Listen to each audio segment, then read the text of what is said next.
welcome back to my YouTube channel definite integration WBG PIQ question কি দেওয়া আছে integration 0 two 5 দুটো equation দেওয়া আছে একটা x স্কয়ার আর একটা দেওয়া আছে 6x - 8 এটা একটা কার্ভ আর এটা একটা স্ট্রেট লাইন ঠিক আছে এর ম্যাক্স ভ্যালু চাইছে তো আমি কি করব x স্কয়ার আগে এই কার্ভটাকে ড্র করব ঠিক আছে আর এটা একটা স্ট্রেট লাইন ড্র করলাম দেখলাম যে দুটো পয়েন্টে ইন্টারসেক্ট করেছে এই ইন্টারসেকশন পয়েন্ট আমি কিভাবে ফাইন্ড করব এই দুটো ইকুয়েশনকে ইকুয়েট করে দেবো তাহলে x এর দুটো ভ্যালু পাবো একটা 2 একটা 4 এবার আমি যদি গ্রাফের দিকে লক্ষ্য করি দেখো 0 থেকে 2 এর মধ্যে ঠিক আছে 0 থেকে 2 এর মধ্যে উপরে কোন গ্রাফটা লাই করছে x স্কয়ারের গ্রাফটা সেজন্য integration 0 to 2 x square dx করলাম এবার দেখো 2 থেকে 4 এর মধ্যে আমার যে লাইন আছে সেটা উপরে আছে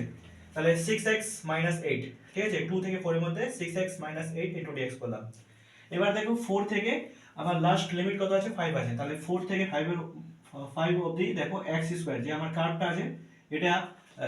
এটা উপরে আছে সেই জন্য কি করলাম 4 টু 5 x স্কয়ার dx এটা একটা সিম্পল ইন্টিগ্রেশন এটাকে সলভ করবে অ্যানসার 43 আসবে থ্যাংক ইউ